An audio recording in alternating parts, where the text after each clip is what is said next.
வணக்கம் and welcome to Madurai IAS academy. இன்னைக்கு நம்ம டெவலப்மெண்ட் அட்மினிஸ்ட்ரேஷன் இன் தமிழ்நாடு அந்த டாப்பிக்ல ஒரு முக்கியமான கரண்ட் அஃபேர்ஸ் வந்து பார்க்க போறோம். அந்த கரண்ட் அஃபேர்ஸ் டாபிக் என்ன பார்த்தீங்கன்னா, வேர்ல்டு தமிழ் ஒலிம்பியாட், உலக தமிழ் ஒலிம்பியாட். ஸோ அந்த சிம்பிள் போட்டிருக்காங்க பாருங்க.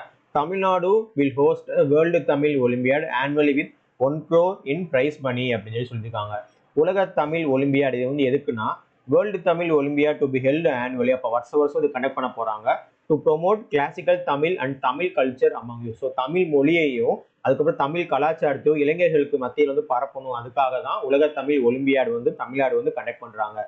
இதுக்கு computer based examination allows participation from Tamil Nadu other Indian cities and global Tamil centres. இதுக்கு கம்ப்யூட்டர் பேஸ்ட் எக்ஸாம் வச்சு வைக்க போறாங்க. அதுல தமிழ்நாடு ஸ்டூடெண்ட்ஸ் வந்து பார்ட்டிசிபேட் பண்ணலாம், இந்தியன் சிட்டிஸ்ல வந்து பார்ட்டிசிபேட் பண்ணலாம், அப்புறம் வேர்ல்டுல இருந்து நிறைய பேர் பார்ட்டிசிபேட் பண்ணலாம். அதுக்கப்புறம் சிறந்த பெர்ஃபார்மன்ஸ் பண்றவங்களுக்கு வந்து குளோபல் லெவல்லையும் நேஷனல் லெவல் ஸ்டேட் லெவல்ல வந்து பரிசு கொடுப்பாங்க. அதுக்கு வந்து 1 crore rupees வந்து ஒதுக்கியிருக்காங்க. 1 crore allotted to honour outstanding student. So இந்த எக்ஸாம்ல சிறப்பாக வந்திருக்கவங்களுக்கு 1 கோடி ரூபாய் வந்து பிரைஸ் அதுக்கு மொத்தமாக வந்து ஒதுக்கியிருக்காங்க. உலக தமிழ் ஒலிம்பியாட் ஸோ தமிழ்நாடு வந்து நடத்துறாங்க. இதில் வந்து கொஸ்டின் வந்து 1 கோடி ரூபாய் பிரைஸ் பண்ணி ஒதுக்கியிருக்காங்க. அதை பற்றி வந்து கேட்கலாம். ஸோ இதே மாதிரி டெவலப்மெண்ட் அட்மினிஸ்ட்ரேஷன் தமிழ்நாடு வந்து நாளைக்கு பார்க்கலாம். நன்றி, வணக்கம்.